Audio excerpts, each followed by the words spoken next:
আসসালামাইকুম দর্শক, আজকের এই ভিডিওতে অনলাইনে নতুন একটি পাসপোর্টের জন্য ঘরে বসে আপনি কিভাবে আবেদন করতে পারেন সেই বিষয়টা জানবো। পাশাপাশি কি কি প্রয়োজনীয় কাগজপত্র লাগবে, কত টাকা লাগবে, পাসপোর্টটা হাতে পাওয়া পর্যন্ত কি কি সতর্কতা রয়েছে, কিভাবে কি করবেন স্টেপ বাই স্টেপ আজকের এই ভিডিওতে পুরো বিষয়টা দেখানোর চেষ্টা করব। আশা করছি পুরো ভিডিওটা মনোযোগ সহকারে দেখবেন। আবেদন করার জন্য আপনি আপনার ফোনের অথবা কম্পিউটারের যে কোনো একটি ব্রাউজার থেকে গুগলে গিয়ে সার্চ করবেন ই পাসপোর্ট। প্রথমে যে লিঙ্কটা আসবে এটাতে ক্লিক করে দেবেন apply online for e passport /reissue. আমরা করব কি, এটাতে ক্লিক করে দেবো যে ডিরেক্টলি টু অনলাইন অ্যাপ্লাই। এটাতে ক্লিক করার পরে are you applying from Bangladesh, আপনি কি বাংলাদেশ থেকে আবেদন করছেন? তো আমাদেরকে ইয়েসই রাখতে হবে ইয়েস। তারপরে আমাদেরকে প্রথমে ডিস্ট্রিক্ট সিলেক্ট করে দিতে হবে, মানে প্রেজেন্ট অ্যাড্রেস অনুযায়ী, বর্তমান ঠিকানা অনুযায়ী আপনার যে জেলাটা সেটাকে সিলেক্ট করে দেবেন। এই দেখুন, select district of your present address. তারপরে select the police station nearest to your present address. বর্তমান ঠিকানা অনুযায়ী আপনার যে পুলিশ স্টেশন সেটাকে সিলেক্ট করে দিতে হবে। আপনি যদি বাংলাদেশের বাইরে থেকে আবেদন করেন তাহলে নো থাকবে। সিলেক্ট দ্য কান্ট্রি অফ, এখানে ইয়োর প্রেজেন্ট অ্যাড্রেস, বর্তমান ঠিকানা অনুযায়ী আপনি যে দেশে বসবাস করছেন, যে দেশে এখন আছেন সেই দেশটাকে সিলেক্ট করে দিতে হবে। তারপরে আপনি যে দেশে রয়েছেন, এই যে সিলেক্ট দ্য বাংলাদেশ মিশনকে সিলেক্ট করে দিতে হবে। তো যেহেতু আমি বাংলাদেশ থেকে আবেদন করছি এর জন্য ইয়েসই রাখবো। তারপর কন্টিনিউতে যাব। এবার স্টেপ 2তে আমাদেরকে একটি ইমেইল অ্যাড্রেস দিতে হবে। ইমেইল অ্যাড্রেস দেওয়ার পরে আই এম হিউম্যান এটাতে ক্লিক করে দেবেন, কন্টিনিউতে যাবেন। এবার আমরা স্টেপ 3তে চলে আসলাম, ওপরে যাব। প্রথমে ইমেইলটা থাকবে, যেহেতু ইমেইল দিয়েছি। তারপর আমাদেরকে পাসওয়ার্ড দিতে হবে, মিনিমাম 6 ক্যারেক্টার্স, মানে সর্বনিম্ন যেন 6 সংখ্যা হয়। 6 সংখ্যার উপরে হলে সমস্যা নাই, কিন্তু 6 সংখ্যার কম হলে পাসওয়ার্ডটা নেবে না। আর পাসওয়ার্ড দেওয়ার ক্ষেত্রে ক্রাইটেরিয়া রয়েছে, এই যে নিয়মটা এখানে দিয়ে দেওয়া রয়েছে, 6 সংখ্যার কম যেন না হয়। আরেকটা বিষয় বড় হাতের অক্ষর দিবেন, ছোট হাতের অক্ষর দিবেন, তারপর সংখ্যা দিতে হবে, তারপর স্টার, হ্যাশ, স্ল্যাশ, এই ধরনের যে জিনিসগুলো এগুলো যে কোনো একটি দিতে হবে। তো আমার পাসওয়ার্ডটা এখানে দিয়ে দিচ্ছি, 2বার দিতে হবে। এবার আমরা একটু নিচে চলে আসব। পার্সোনাল ইনফরমেশানে আমাদেরকে নাম দিতে হবে। নামের প্রথম অংশ এখানে দেবেন এবং শেষ অংশ এখানে দেবেন, যদি বড় নাম হয়। যদি এক শব্দের নাম হয় তাহলে আপনাকে সারনেমে দিতে হবে, কারণ গিভেন নেমটা অপশনাল। অবশ্যই আপনাকে সারনেমে দিতে হবে। আমার যে নামটা সেটা দিয়ে দিচ্ছি। আপনার যদি বড় নাম হয় তাহলে আপনি পুরো নামটাই সারনেমেও দিতে পারেন, এটা নিয়ে কোনো সমস্যা হবে না। আপনি নিচেরগুলো যখন পূরণ করবেন উপরেরটা অটোমেটিক পূরণ হয়ে যাবে। তারপরে ফোন নাম্বার দিতে হবে, বাংলাদেশের কোডটা দিয়ে দেওয়া রয়েছে। তারপরে নিচে এসে ফোন নাম্বার দিতে হবে, নাম্বারটা দিয়ে দিয়েছি। 1 থেকে শুরু করবেন, 0 দেয়াই থাকবে। তারপর আই অ্যাম হিউম্যান এটাতে ক্লিক করে দিচ্ছি। 6 applications can be applied with 1 account. আপনি একটা অ্যাকাউন্ট থেকে সর্বোচ্চ 6 বার আবেদন করতে পারবেন। তো ক্রিয়েট অ্যাকাউন্ট এটাতে ক্লিক করে দিচ্ছি। এবার স্টেপ 4-এ অ্যাক্টিভেশন ই পাসপোর্ট অ্যাকাউন্ট। এই যে অ্যাক্টিভেশন যে লিঙ্কটা, এটা আমাকে ইমেইল আকারে পাঠানো হয়েছে, আমার যে ইমেইলটা আমি দিয়েছিলাম সেই ইমেইলে। তো আমি এটাকে সেভ করে নিচ্ছি, পরবর্তীতে যাতে আমাকে আর কোনো কিছু দিতে না হয়। তো আপনিও সেভ করে নেবেন যাতে পরবর্তীতে পূরণ করতে না হয়। তো আমাকে ইমেইল চেক করতে বলা হচ্ছে। যদি ইমেইলটা আমি না পাই তাহলে আমাকে অন্যভাবে ট্রাই করতে বলা হচ্ছে। এই যে দেখুন, চেক ইওর স্প্যাম ফোল্ডার, মানে এটা যদি ইনবক্সে খুঁজে না পাই তাহলে আমাকে অ্যাক্টিভেশন লিঙ্কটা স্প্যাম ফোল্ডারে খোঁজ করতে হবে। যদি আপনি ইমেইলটা না পান, আসতে দেরি হয়, তাহলে এই যে রিসেন্ড এটাতে ক্লিক করে আপনি আবার পাঠাতে পারেন, ইমেইলের জন্য অপেক্ষা করবেন। যদি ইমেইল আসতে একটু দেরি হয়, এটা নিয়ে ঘাবড়ানোর কিছু নাই, একটু দেরি হতে পারে, সার্ভারজনিত বিভিন্ন ধরনের সমস্যা থাকতে পারে, একটু অপেক্ষা করবেন। আমারটা চলে এসছে দেখুন। আপনি যদি না পান তাহলে মোড়ে ক্লিক করবেন এভাবে, এখানে দেখুন স্প্যাম ফোল্ডার, এটাতে ক্লিক করে আপনি এরকম ইমেইল আকারে পেয়ে যাবেন। তো আমি পেয়ে গেছি, আমি এটাতে ক্লিক করে দিচ্ছি। ক্লিক করার পরে এরকমটা আসবে। তো অনেকের ক্ষেত্রে দেখা যায় যে এখানে এরকম করে লাল হয়ে যায়, তো অনেকেই ঘাবড়ে যায় যে এটা কি হলো। তো এর জন্য আপনি যেটা করবেন, এভাবে এটাকে কপি করবেন, লিঙ্কটাকে কপি করবেন, এভাবে লিঙ্কটাকে কপি করে আপনি আরেকটা ট্যাব ওপেন করবেন। তারপরে অ্যাড্রেস বার যেভাবে, মানে বারে যেভাবে অ্যাড্রেস লেখে, আপনি সেভাবে এরকম করে ইন্টারে প্রেস করবেন। যদি মোবাইল হয় তাহলে মোবাইল থেকে ওকে করে দেবেন, মানে একটা জায়গায় প্রবেশ করতে গেলে যেভাবে আমরা করি ওকে করে দেবেন, দেখবেন যে এটা অ্যাক্টিভ হয়ে গেছে। যদি এরকম লাল আসে আর যদি নর্মালি এরকম থাকে তাহলে আপনি এটাতে ক্লিক করে দিন। আর এই যে লিঙ্কটা এটার ভ্যালিডিটি হচ্ছে 24 ঘন্টা। 24 ঘন্টা পর আপনাকে আবার পুনরায় ইমেইল পাঠাতে হবে, রিসেন্ড করতে হবে যদি আপনি 24 ঘন্টার মধ্যে অ্যাক্টিভ না করেন আপনি আপনার অ্যাকাউন্টটাকে। তো আমি লিঙ্কে ক্লিক করছি। স্টেপ 4-এ ইয়োর অ্যাকাউন্ট ইজ অ্যাক্টিভেটেড। তো সাইন ইন আমরা এটাতে ক্লিক করছি।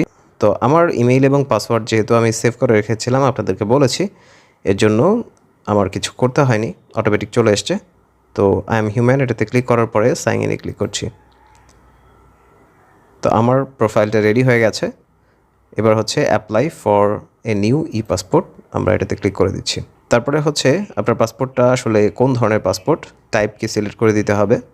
অর্ডিনারি হলো অর্ডিনারি, অফিসিয়াল হলো অফিসিয়াল। যদি অফিসিয়াল হয় তাহলে এখানে দেখুন ইয়েস হলে ইয়েস দেবেন, নো হলে নো দিবেন। আর এখানে এনওসি অথবা জিও, গভর্নমেন্ট অর্ডার অথবা নো অবজেকশন সার্টিফিকেট এগুলো চলে আসবে। তো আমার যেহেতু আমি অর্ডিনারি করব এর জন্য এটাকে অর্ডিনারি রাখবো। 7 কন্টিনিউ এটাতে যাব।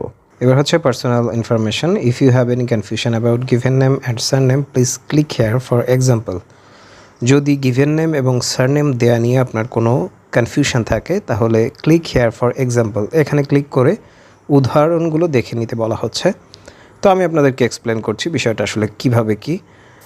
আই অ্যাপ্লাই ফর মাইসেলফ, যদি নিজের জন্য আবেদন করেন তাহলে এখানে ক্লিক করলেই আপনার যে নাম এবং কিছু ইনফরমেশন এখানে অটোমেটিক ইনক্লুড হয়ে যাবে, আপনাকে পূরণ করতে হবে না। কারণটা হচ্ছে আপনি প্রোফাইল ক্রিয়েটিংয়ের সময় যেহেতু ইনফরমেশন দিয়েছেন এর জন্য। আর যদি এরকমটা হয় যে আপনি অন্য কারোর জন্য অ্যাপ্লিকেশন করছেন আপনার প্রোফাইল থেকে, এইখানে আনমার্ক থাকবে তাহলে, ঠিক আছে। আর জেন্ডারকে সিলেক্ট করে দেবেন, আমি মেল, এই জন্য মেল সিলেক্ট করে দিলাম এবং আমি আমার প্রোফাইল থেকেই অ্যাপ্লিকেশানটা করব, যার ফলে আমি এটাতে টিক মার্ক দিলাম। দেখুন আমার নাম চলে এসছে। তো এখানে দেখুন লেখা রয়েছে full name as per previous passport or NID/BRC, মানে হচ্ছে নতুন যদি আপনি আবেদন করেন তাহলে এই যে এই দুইটা অনুযায়ী আপনাকে এখানে পূরণ করতে হবে। যদি এরকম হয় যে আপনি রিনিউ করছেন তাহলে এই যে অ্যাজ পার প্রিভিয়াস পাসপোর্ট, আমাদের টপিক হচ্ছে নতুন আবেদন, এই জন্য আমি এটা অনুযায়ী আবেদন করব, আপনি এটা অনুযায়ী আবেদন করবেন। হয় NID, যদি আপনার বয়স 20 বছরের বেশি হয় তাহলে অবশ্যই NID লাগবে। আর যদি 18 থেকে 20 হয় তাহলে NID অথবা বার্থ সার্টিফিকেট যে কোনো একটি দিয়ে আবেদন করতে পারবেন। আর যদি 18 বছরের একদিনও কম হয় তাহলে অবশ্যই আপনাকে এই যে BRC অর্থাৎ বার্থ সার্টিফিকেট দিয়ে আবেদনটা সম্পন্ন করতে হবে।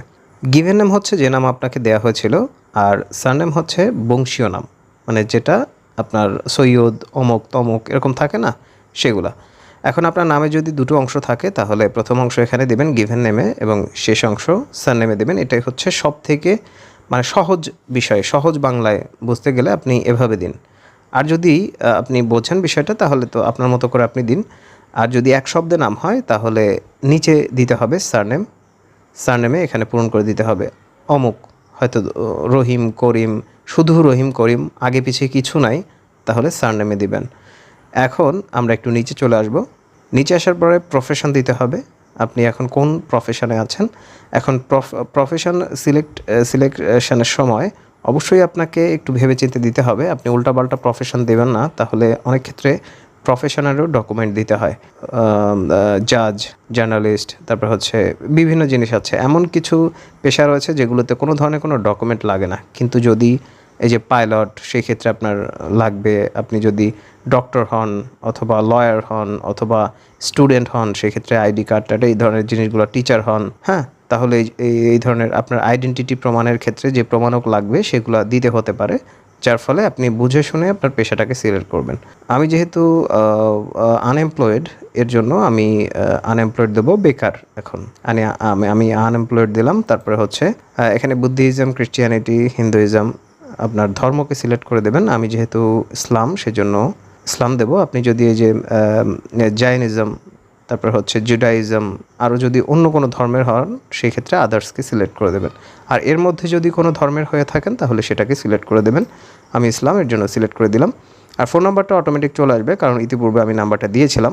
নিচে আসার পরে এবার হচ্ছে সিলেক্ট কান্ট্রি অফ বার্থ, আপনি কোন দেশে জন্মগ্রহণ করেছেন, সেটা অবশ্যই বাংলাদেশ হবে, কারণ আপনি হচ্ছে রিজনকে সিলেক্ট করেছেন। বাংলাদেশ অটোমেটিক রয়েছে। তারপর হচ্ছে সিলেক্ট ডিস্ট্রিক্ট অফ বার্থ, মানে আপনি কোন জেলায় জন্মগ্রহণ করেছেন আপনি আপনার জেলাটাকে সিলেক্ট করে দেবেন, ভুল যেন না হয়। অনেক সময় দেখা যায় যে একই ধরনের বানান, এই যে দেখুন রাজশাহী, রাজবাড়ী, অনেক ক্ষেত্রে তাড়াতাড়ি করতে গিয়ে ভুল করে ফেলেন, এটা কিন্তু করা যাবে না। তারপর হচ্ছে সিলেক্ট ডেট অফ বার্থ, তো এটার জন্য ক্যালেন্ডারে ক্লিক করতে হবে। তারপর হচ্ছে সালটাকে সিলেক্ট করতে হবে, জন্ম তারিখটাকে সিলেক্ট করে দিয়েছি, ভুল করা যাবে না। ভুল করলে কিন্তু আপনি অনেক বড় বিপদে পড়ে যাবেন, কারণ এটা আবার রিঅ্যাপ্লাই করা যায় না। হ্যাঁ, সংশোধনীতে অনেক ঝামেলা হবে, পাসপোর্ট অফিস থেকে অনেক বিড়ম্বনার শিকার হতে পারেন আপনি। তারপর হচ্ছে এখানে সিটিজেনশিপ, আপনি কিভাবে দেশের নাগরিক, আমি বাই বার্থ জন্মগত, আপনি যদি অন্যভাবে হন তাহলে সেটা দিবেন। আমি আমারটাকে সিলেক্ট করে দিয়েছি, সেভ অ্যান্ড কন্টিনিউ এটাতে ক্লিক করছি। এবার হচ্ছে প্রেজেন্ট অ্যাড্রেস, পার্মানেন্ট অ্যাড্রেস, এগুলো আমাদেরকে দিতে হবে। এখন প্রথমে হচ্ছে পার্মানেন্ট অ্যাড্রেস, তো আমি আমারটাকে সিলেক্ট করে দিচ্ছি। আপনি আপনারটা হুবহু সিলেক্ট করবেন, আপনার জাতীয় পরিচয়পত্র অথবা বার্থ সার্টিফিকেটে যেভাবে রয়েছে। মানে কোনো কিছু গোপন করতে যাবেন না, তাহলে সমস্যা হবে। যদি আপনি গ্রামে বসবাস করেন, রোড অথবা ব্লক অথবা সেক্টর এগুলো যদি না থাকে তাহলে দেওয়ার প্রয়োজন নাই, এটা হচ্ছে অপশনাল। এবার হচ্ছে পোস্ট অফিসকে সিলেক্ট করে দিতে হবে, পোস্ট অফিস, তো আমি আমারটাকে সিলেক্ট করে দিলাম। পোস্ট কোডটা অটোমেটিক সিলেক্ট হয়ে গেছে। সিলেক্ট পুলিশ স্টেশন, পুলিশ স্টেশনকে সিলেক্ট করে দিতে হবে। তারপরে আমরা নিচে আসব, নিচে আসার পরে এখানে দেখুন present address is the same as permanent. যদি আপনার প্রেজেন্ট এবং পার্মানেন্ট একই হয় তাহলে এটাতে টিক মার্ক দিয়ে দিবেন। যদি আলাদা হয় তাহলে এটা এভাবেই থাকবে, আপনাকে আলাদা যে ঠিকানাটা সেটাকে পূরণ করে দিতে হবে। আমার প্রেজেন্ট এবং পার্মানেন্ট একই, এর জন্য আমি এটাতে টিক মার্ক দিয়ে দিব। তারপরে আমি নিচে চলে আসবো, নিচে আসার পর আর কিছু করতে হবে না, এই যে সেভ অ্যান্ড কন্টিনিউ এটাতে যাব। এবার হচ্ছে ID documents, if you hide your previous passport, এর মানেটা হচ্ছে যে আপনি আপনার পাসপোর্টের আগের পাসপোর্টের তথ্য যদি গোপন করেন সেক্ষেত্রে আপনি আপনার আবেদন বাতিল করা হবে, এই সমস্ত বিষয়গুলো বলে দেওয়া রয়েছে। অবশ্যই কোনো তথ্য গোপন করতে যাবেন না, কোনো ছলচাতুরির আশ্রয় নিতে যাবেন না। আর যদি আপনার রিনিউ হয় সেক্ষেত্রে এই দুটি অপশন, যেহেতু আমাদের কোনো পাসপোর্টই নেই, আমি নতুন পাসপোর্ট আবেদন করব, যে no I don't have any previous passport, আমার কোনো পাসপোর্ট নেই। হ্যান্ড রাইটেন পাসপোর্ট মানেটা হচ্ছে হাতে লেখা কোনো পাসপোর্ট আমার নেই, এর জন্য এটাতে টিকমার্ক দিয়ে দেব। দেওয়ার পরে আমরা নিচে আসবো, নিচে আসার পরে do you have passports of other countries, অন্য কোনো দেশের পাসপোর্ট কি আপনার রয়েছে? যদি থাকে তাহলে ইয়েস করবেন এবং সেটার ইনফরমেশন দিতে হবে, কোন দেশ থেকে ইস্যু করেছেন, ফরেন পাসপোর্টের নাম্বার কত সেটা দিবেন কোনটা। নো আই ডোন্ট হ্যাভ, আমার কোনো পাসপোর্ট নাই, এই জন্য এটাতে বহাল রাখবো। তারপর হচ্ছে আইডেন্টিফিকেশান ইনফরমেশন, এখানে আপনার ন্যাশনাল আইডি কার্ডের নাম্বার দিতে হবে। যে অ্যাপ্লিকেন্ট তার বয়স যদি 20 বছরের বেশি হয় তাহলে অটোমেটিক এই অপশানটাই শো করবে, কারণ আপনি আপনার জন্ম তারিখকে আগে থেকে সিলেক্ট করে দিয়েছেন। যে অ্যাপ্লিকেশন করছে তার বয়স যদি 18 থেকে 20-এর মধ্যে হয় তাহলে এখানে ন্যাশনাল আইডি কার্ডের ইনফরমেশান দেওয়ার অপশন এবং বার্থ সার্টিফিকেটের ইনফরমেশান মানে বার্থ সার্টিফিকেটের নাম্বার দেওয়ার অপশন দুটোই থাকবে। আর যদি 18-র কম হয় তাহলে এখানে শুধুমাত্র বার্থ সার্টিফিকেটের মানে নাম্বার দেওয়ার অপশনটাই থাকবে। তো আমি ইনফরমেশনটা দিয়ে দিচ্ছি। এবার হচ্ছে সেভ অ্যান্ড কন্টিনিউ এটাতে ক্লিক করছি। তারপর হচ্ছে প্যারেন্টাল ইনফরমেশন, পিতামাতার তথ্য দিতে হবে। প্রথমে হচ্ছে ফাদার ইনফরমেশন, পিতার ইনফরমেশন দিতে হবে। তো যদি আননোন হয়, মানুষের জীবনে এমন অনেক সময় হয়ে থাকে, অনেকের সাথে এরকমটা ঘটে থাকে যে পিতামাতার ইনফরমেশন হয়তো আপনার জানা নেই, সেক্ষেত্রে কী করবেন, এখানে আননোন দিতে পারেন, সেক্ষেত্রে কোনো সমস্যা হবে না। আর ফাদার নেম এখানে অ্যাজ পার এনআইডি অথবা বিআরসি অর্থাৎ বার্থ সার্টিফিকেট, এখানে কিন্তু উদ্দেশ্য করা হচ্ছে যে পিতামাতার ভোটার আইডি কার্ডে যেভাবে রয়েছে তাদের ইনফরমেশান যেহেতু তাদের অনুযায়ী দিবেন, কিন্তু একটু সতর্কতার সহিত আপনি এই ইনফরমেশানগুলো পূরণ করবেন। কারণটা হচ্ছে অনেকের দেখা যায় যে পিতামাতার ভোটার আইডি কার্ডের সাথে মিল থাকে না, ঠিক আছে, নিজের বার্থ সার্টিফিকেটের অথবা ভোটার আইডি কার্ডের নামে কিছুটা গড়মিল থাকে। তো সেই ক্ষেত্রে অনেকেই সমস্যায় পড়েন, দেখা যাচ্ছে যে পিতামাতার ভোটার আইডি কার্ডে একরকম, নিজের ভোটার আইডি কার্ডে আর একরকম। আপনি একটু সতর্ক হয়ে আপনার ভোটার আইডি কার্ডে পিতামাতার নাম যেভাবে আছে আপনি এখানে সেভাবে লিখে দেবেন। তো আমি আমার ইনফরমেশানগুলো পূরণ করে দিব। পিতামাতার ইনফরমেশান দেওয়া শেষ। তো এখানে একটি বিষয় বলবো, ন্যাশনাল আইডি কার্ডের যে নাম্বারটা এটা অপশনাল, ঐচ্ছিক, আপনি চাইলে দেবেন, যদি মনে করেন যে দিবেন না তাহলে দরকার নেই। তবে যদি আপনি দেন তাহলে সেই ক্ষেত্রে তাদের ভোটার আইডি কার্ড চাইতে পারে ফটোকপি, সেটা আপনাকে দিতে হতে পারে। আর যদি না দেন, নাও চাওয়া হতে পারে। তো সেই ক্ষেত্রে আপনি একটু ঝামেলা এড়াতে পারছেন। যদি আপনার লিগ্যাল কোনো গার্ডিয়ান থাকে, পিতামাতা হয়তো জীবিত নাই, তাদের ইনফরমেশন হয়তো দিতে হবে না আপনার। তার যে ভোটার আইডি কার্ড, যে আপনার আইনানুগ অভিভাবক এখন, তার ইনফরমেশন আপনাকে এখানে দিতে হবে। এটা অবশ্যই আনমার্ক করে দেবেন। আর যদি এরকমটা হয় যে আপনার এরকম কোনো সমস্যা নেই, তাহলে সেক্ষেত্রে এটাতে টিকমার্ক থাকবে। আপনি এই যে সেভ অ্যান্ড কন্টিনিউ এটাতে ক্লিক করে দেবেন। এবার হচ্ছে স্পাউস ইনফরমেশন, এটা হচ্ছে আপনার স্বামী বা স্ত্রীর ইনফরমেশন দিতে হবে। যে সিলেক্ট ম্যারিটাল স্ট্যাটাসটা প্রথমে সিলেক্ট করে দিতে হবে। ম্যারিড যদি হন ম্যারিড, ডিভোর্স যদি হয় সেক্ষেত্রে আপনারটা আপনি দিয়ে দিবেন। সিঙ্গেল হলে সিঙ্গেল, আমি যেহেতু ম্যারিড এই জন্য ম্যারিডকে সিলেক্ট করে দিলাম এখানে। আচ্ছা, if you have more than one spouse, মানে এটা হচ্ছে যদি আপনার একের অধিক স্ত্রী থাকে তাহলে সেই ক্ষেত্রে তাদের ইনফরমেশন অবশ্যই বলে দিতে হবে বায়োমেট্রিক এনরোলমেন্টের সময়। ঠিক আছে, এই যেখানে বলে দেওয়া রয়েছে, কিন্তু আমি এত ডিটেল আলোচনা করছি না। আপনার স্পাউস, স্বামী বা স্ত্রীর যে নামটা সেটা এখানে লিখে দিতে হবে তার ভোটার আইডি কার্ড অনুযায়ী। দিয়ে দিচ্ছি প্রফেশন দিন তার, তারপর হচ্ছে ন্যাশনালিটি দিতে হবে, তার জাতীয়তা কোনটা সেটা সুন্দর করে এখানে পূরণ করে দেবেন। ভুল দেবেন না, যদি ভুল দেন তাহলে কিন্তু আপনার সমস্যা হবে। আমি বারবার একটা জিনিস বলে দিচ্ছি আপনাদেরকে, এখানে স্পাউস আইডেন্টিফিকেশন ইনফরমেশন মানে হচ্ছে তার জাতীয় পরিচয়পত্রের নাম্বারটা আসলে অপশনাল। তো আমার ইনফরমেশন আমি দিয়ে দিয়েছি। এবার হচ্ছে সেভ অ্যান্ড কন্টিনিউ এটাতে ক্লিক করে দিচ্ছি। এবার হচ্ছে এমার্জেন্সি কন্ট্যাক্ট, পাসপোর্টের উপরে আপনারা হয়তো খেয়াল করেছেন এমার্জেন্সি কন্ট্যাক্টের ইনফরমেশন দিতে হয়। সেক্ষেত্রে আপনার এই যে সম্পর্ক যেগুলো আত্মীয় স্বজন, তারপরে হচ্ছে নিজ রক্তের যারা, তাদেরকে আপনি এখানে ইনক্লুড করতে পারেন। রিলেশনশিপ দেখুন, আমি ওয়াইফকে সিলেক্ট করব। আপনি যদি অন্য কিছু দিতে চান তাহলে যে সিস্টার, তারপরে হচ্ছে ছেলে, তারপরে সিস্টার ইন ল, এখানে মায়েরটা দিতে পারেন, ফ্রেন্ডেরটা দিতে পারেন, ফাদার ইন ল। এখানে দেখুন স্পাউস রয়েছে, এটা সিলেক্ট করলে স্বামী বা স্ত্রীর ওইটা সিলেক্ট হয়ে যাবে। কারণটা হচ্ছে ইতিপূর্বে আমি পূরণ করেছি, যার ফলে এটা অটোমেটিক চলে আসছে, আমাকে আর পূরণ করতে হচ্ছে না। নিচে আসার পরে আপনার স্বামী বা স্ত্রীর যে অ্যাড্রেসটা সেটা দিয়ে দিবেন। নিচে আসার পরে এখানে সিলেক্ট পুলিশ স্টেশনটাকে সিলেক্ট করে দিন। তারপর হচ্ছে ইমেইল অ্যাড্রেস, এটা অপশনাল, চাইলে দেবেন, না চাইলে দরকার নেই। তারপর হচ্ছে ফোন নাম্বার দিতে হবে, এমার্জেন্সি কন্ট্যাক্টের যে ফোন নাম্বারটা সেটা এখান থেকে পূরণ করে দিতে হবে। তো ইনফরমেশন দেওয়া শেষ, সেভ অ্যান্ড কন্টিনিউ এটাতে যাব। এবার হচ্ছে ভ্যালিডিটি সেট করতে হবে এবং পেজ সেট করতে হবে, যে কত পৃষ্ঠা চাচ্ছেন এবং কত বছর মেয়াদি চাচ্ছেন। এখানে 64 পেজের যে অপশনটা সেটা এখন ডিসেবল রয়েছে, আপনাকে 48 পেজের পাসপোর্টটাই নিতে হবে। তো আর ভ্যালিডিটি হচ্ছে 5 এবং 10 এটা রয়েছে, তো আপনার পছন্দ অনুযায়ী আপনি নিতে পারেন। আমি 10 নিব। আর যদি 5 নেন তাহলে 48 পৃষ্ঠার এটা আপনি নেবেন হচ্ছে 4025 টাকায়। আর যদি এটা ফি দিতে হবে, অনলাইনে দিতে পারেন অথবা ব্যাংকে গিয়ে আপনাকে টাকাটা পে করতে হবে। আর যদি আপনি 10 বছর মেয়াদি নেন সেক্ষেত্রে 5750 টাকা, এটা হচ্ছে রেগুলার। ঠিক আছে, রেগুলার আপনি যদি নিতে চান। পরের অপশনে গিয়ে আমরা দেখতে পারবো যে এক্সপ্রেস ডেলিভারি এবং সাধারণ ডেলিভারির ক্ষেত্রেও আপনার টাকাটা এদিক ওদিক হবে, সেটা আমরা দেখব। আপনি যে নোটগুলো ভালো করে পড়বেন, আপনারা যারা অ্যাপ্লিকেশান করেন নোটগুলো ভালো করে একটু পড়ার চেষ্টা করবেন। যদি বুঝতে অসুবিধা হয় তাহলে এটাতে ক্লিক করে বাংলা করে নেবেন, ভাষা বাংলা করে নিয়ে এগুলো পড়ে নেবেন, যাতে স্টেপ বাই স্টেপ পাসপোর্টটা করতে কোনো হ্যাচাল না পোহাতে হয় আপনাদেরকে। তো আমি সেভ অ্যান্ড কন্টিনিউ এটাতে যাব। এটাতে যাওয়ার পর আমার যে রিজনাল পাসপোর্ট অফিস সেটাতে শিডিউলিংয়ের মানে অ্যাপয়েন্টমেন্টের ডেট নেওয়ার কোনো ব্যাপার নেই, এই জন্য এটাতে টিকমার্ক এসছে। তো আপনার যদি অ্যাপয়েন্টমেন্ট নিতে হয়, মানে এমন অনেক লোকেশান, এমন অনেক অফিস রয়েছে যেখানে আপনাকে অ্যাপয়েন্টমেন্ট নিতে হতে পারে, তো সেই ক্ষেত্রে এখানে ক্যালেন্ডারের মতো অপশন আসবে, আপনি ওগুলো সিলেক্ট করলেই সহজ জিনিস, এটা খুব একটা কঠিন কোনো জিনিস না।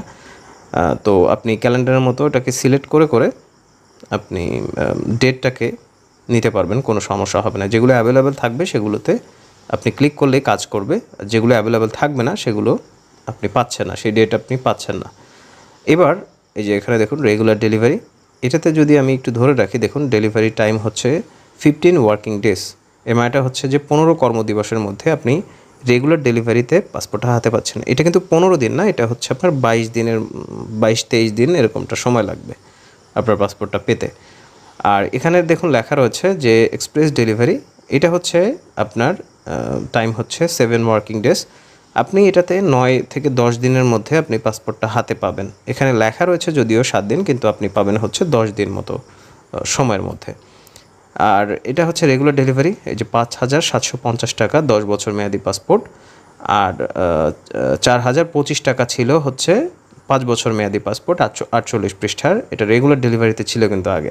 এখন আমি যদি এটাকে এক্সপ্রেস করে দিই তাহলে 8,050 টাকা আমাকে পে করতে হবে।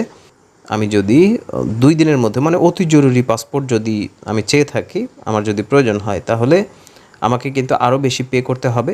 কত টাকা লাগবে সেই অংশে যখন আমরা যাব, হ্যাঁ, তখন আমি আপনাদেরকে বলবো, যে দেখিয়ে দেবো যে এমার্জেন্সি পাসপোর্ট যদি হয়, মানে অতি জরুরি যদি পাসপোর্ট হয়, সেক্ষেত্রে কত টাকা আপনার লাগবে। তো আমি রেগুলার ডেলিভারিকে সিলেক্ট করছি, 5,750 টাকা। তো 7 কন্টিনিউ এটাতে যাব। তারপরে একটা ওভারভিউ আসবে যেখানে আমার সমস্ত ইনফরমেশান শো করবে। ভালো করে দেখবো যে আমার কোনোটাতে কোনো ভুল রয়েছে কি না। তো ইনফরমেশানগুলো দেখা শেষ।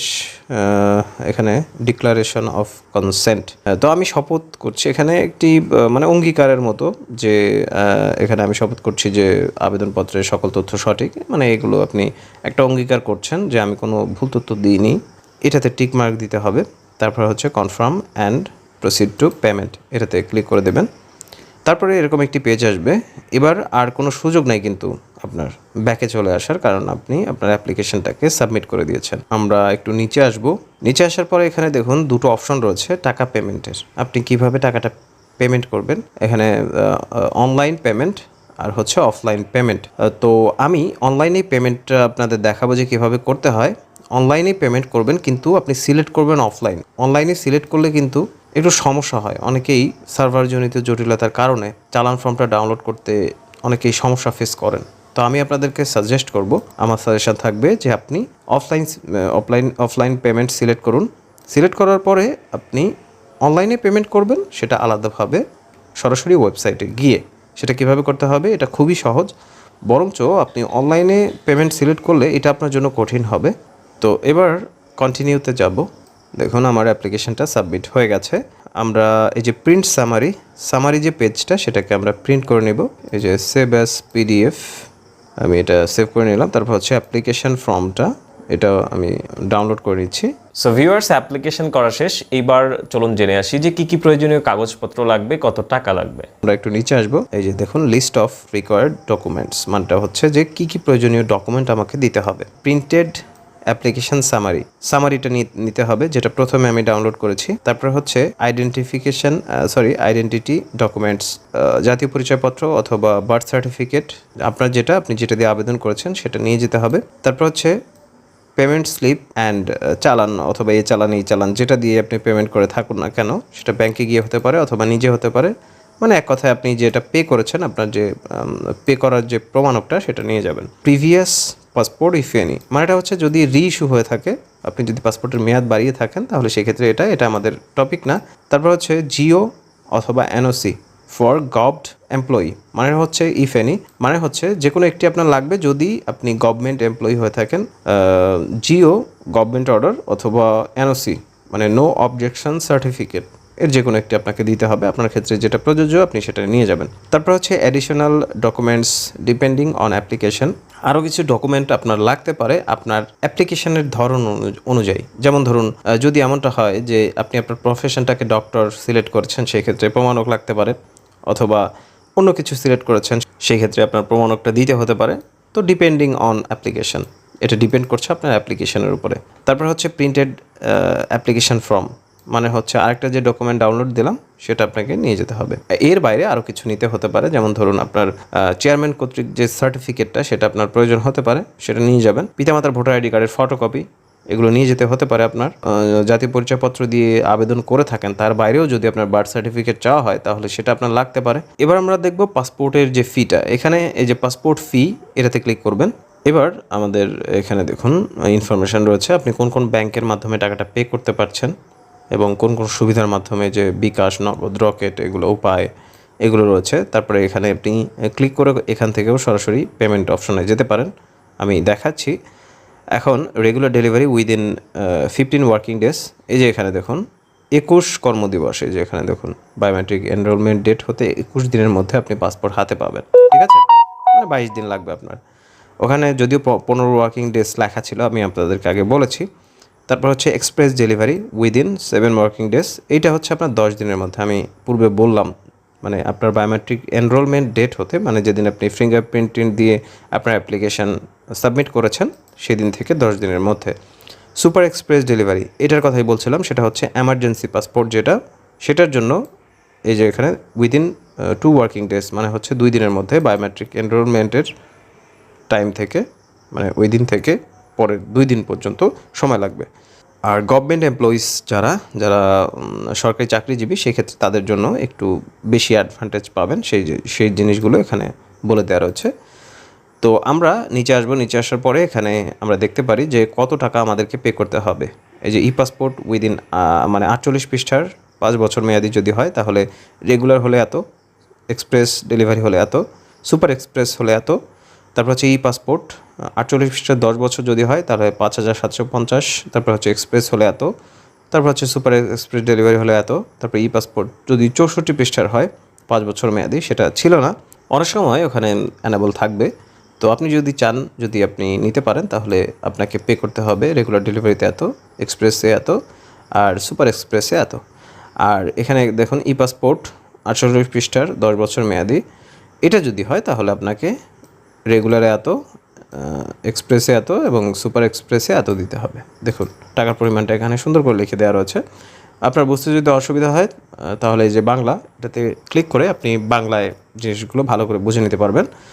এবং এখানে দেখুন E passport fees for Bangladesh missions general applications, মানেটা হচ্ছে যদি সাধারণ অ্যাপ্লিকেশান হয় এবং দেশের বাইরে থেকে যদি আপনি আবেদন করেন তাহলে আপনাকে কত টাকা পে করতে হবে, সেই কী পরিমাণ পে করতে হবে সেই জিনিসগুলো এখানে রয়েছে। দেখুন রেগুলার 48 পৃষ্ঠার 5 বছর মেয়াদি $100 রেগুলার ডেলিভারিতে, এগুলো আপনি ভালো করে দেখে নিতে পারবেন যে কত ডলার আপনাকে পে করতে হবে দেশের বাইরে থেকে। এখানে হচ্ছে সাধারণ অ্যাপ্লিকেশনের জন্য কত টাকা দিতে হবে, আর যদি স্টুডেন্ট হয় অথবা লেবার হয় তাহলে সেক্ষেত্রে কত টাকা দিতে হবে সেই জিনিসগুলো এখানে দিয়ে দেওয়া রয়েছে। এবার আপনাদেরকে দেখাবো যে কীভাবে টাকাটা পে করবেন ব্যাংকে না গিয়ে। অটোমেটেড ই চালান অথবা এ চালান, এভাবে মানে এ চালান লিখলেও হবে, কোনো সমস্যা নেই। গুগল গিয়ে সার্চ করবেন, আমি আপনাদের সুবিধা। তো আমি এটাতেই ক্লিক করছি, এখানে ক্লিক করলে সরাসরি নিয়ে যাবে, হয়তো আপনাদের বুঝতে অসুবিধা হতে পারে, তো সেক্ষেত্রে আমি এটাতে ক্লিক করছি। তারপরে এখানে দেখুন রেজিস্ট্রেশন ছাড়াই চালান এন্ট্রি করা যাবে, আপনি এটাতে ক্লিক করবেন, তারপরে এরকম অপশন আসবে। এখন এই যে এখানে দেখুন পাসপোর্ট ফি, এটাতে ক্লিক করে দেবেন। তারপরে হচ্ছে কত পৃষ্ঠার আপনি নিতে চাচ্ছিলেন, অ্যাপ্লিকেশানে অবশ্যই সিলেক্ট করেছেন, আমি 48 পৃষ্ঠার সিলেক্ট করেছিলাম, আমি আমারটা দিয়ে দেবো। তারপর হচ্ছে 5 বছর মেয়াদি 21 কর্মদিবস, 10 বছর মেয়াদি 21 কর্মদিবস, এটা এসছে, আপনারটা আপনি সিলেক্ট করে দেবেন। এখানে খুবই স্পষ্ট করে লিখে দেওয়া রয়েছে বাংলায়, এখানে অসুবিধা হওয়ার কথা না। তারপরে হচ্ছে গভর্নমেন্ট এমপ্লয়ি যারা এনওসি দেবেন সেই ক্ষেত্রে, যারা জিও দেবেন সেই ক্ষেত্রে আপনার যেটা, আপনি সেটাকে ভালো করে পড়ে নেবেন, সবগুলো পড়ে নিয়ে তারপর আপনি বুঝতে পারবেন যে আপনি কোনটা, আপনার ক্ষেত্রে কোনটা সিলেক্ট করতে হবে, এটা ভালো করে এখান থেকে পড়ে নিতে পারবেন, কোনো সমস্যা নেই। বাংলায় যেহেতু লিখে দেওয়া রয়েছে স্পষ্ট করে, যদি বুঝতে অসুবিধা হয় কোনোটা তাহলে আমাকে কমেন্টে লিখতে পারেন, আমি আপনাদেরকে বুঝিয়ে দেওয়ার চেষ্টা করব। এখানে দেখুন 21 দিনের মধ্যে আমি নিতে চাচ্ছি, এটা হচ্ছে 10 বছর মেয়াদি 21 কর্মদিবসের মধ্যে আমি নিতে চাচ্ছি, আমারটা আমি সিলেক্ট করে দিয়েছি, এবার ওকে করে দিচ্ছি। এবার নিচে আসার পরে যে ব্যক্তি বা প্রতিষ্ঠানের অর্থ জমা দেওয়া হচ্ছে সেই ব্যক্তি সিলেক্ট করে নিতে হবে, ব্যক্তিতে ক্লিক করলেই এরকমটা চলে আসবে। জাতীয় পরিচয়পত্র অথবা জন্ম নিবন্ধন, আপনি যেটা দিয়ে আবেদন করেছেন সেটা আপনাকে এখানে দিতে হবে। অবশ্যই আপনাকে ভেরিফাই করে নিতে হবে, যারটা দিচ্ছেন ভেরিফাই না করে জমা দেওয়া যাবে না, এটা কিন্তু খুবই রিস্কি, টাকা কিন্তু রিফান্ড হয় না, মানে আপনি টাকাটা ফেরত পাবেন না যদি ভুল কিছু করে ফেলেন। তো আমি আমার জাতীয় পরিচয়পত্রের নাম্বার, জন্ম তারিখ, মোবাইল নাম্বার যেটা দিয়ে আমি টাকাটা পে করতে চাচ্ছি সেই নাম্বারটা দিব। তারপরে ইমেইলটা অপশনাল, চাইলে দিবেন, না চাইলে দরকার নেই। তো প্রথম তিনটা ইনফরমেশন আপনাকে অবশ্যই দিতে হবে। তো জন্ম তারিখ সিলেকশনের ক্ষেত্রে প্রথমে এটাতে ক্লিক করবেন, তারপরে ক্যালেন্ডারের মতো অপশন আসবে, এটাতে ক্লিক করা মাত্রই সাল আসবে প্রথমে, তারপর হচ্ছে অ্যারো চিহ্নতে ক্লিক করে করে জন্ম সালটাকে প্রথমে নিয়ে আসবেন। তো এটা হচ্ছে আমারটা নিয়ে এসেছি। এবার হচ্ছে মাসটাকে সিলেক্ট করে দেব, তারপর হচ্ছে ডেটটাকে সিলেক্ট করে দেব। তো আমারটা হলো কি না এর জন্য চেক এনআইডি এটাতে ক্লিক করে দিচ্ছি। তো দেখুন সংশ্লিষ্ট জাতীয় পরিচয়পত্র নাম্বার এনআইডি সিস্টেমে পাওয়া গিয়েছে, মানে এটা হচ্ছে আমারটা ভেরিফাই হয়ে গেছে। নিচে আসবো তার আগে একটি বিষয় অবশ্যই আপনাদেরকে বলবো, যাদের এরকমটা দেওয়ার পরে যদি এরকম কোনো কিছু শো না করে, মানে জাতীয় পরিচয়পত্রের যে নাম্বারটা সেটা অবশ্যই স্মার্ট কার্ডের নাম্বার যদি হয় তাহলে একবারে নিয়ে নেবে।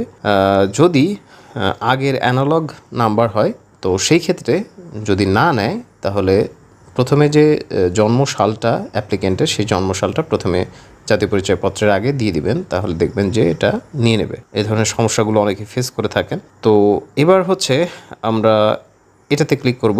এটাতে ক্লিক করার পর যে কোনো একটি ব্যাংকের গেটওয়ে ব্যবহার করব। নিচে আসার পরে এখানে দেখুন অনেকগুলো ব্যাংক রয়েছে।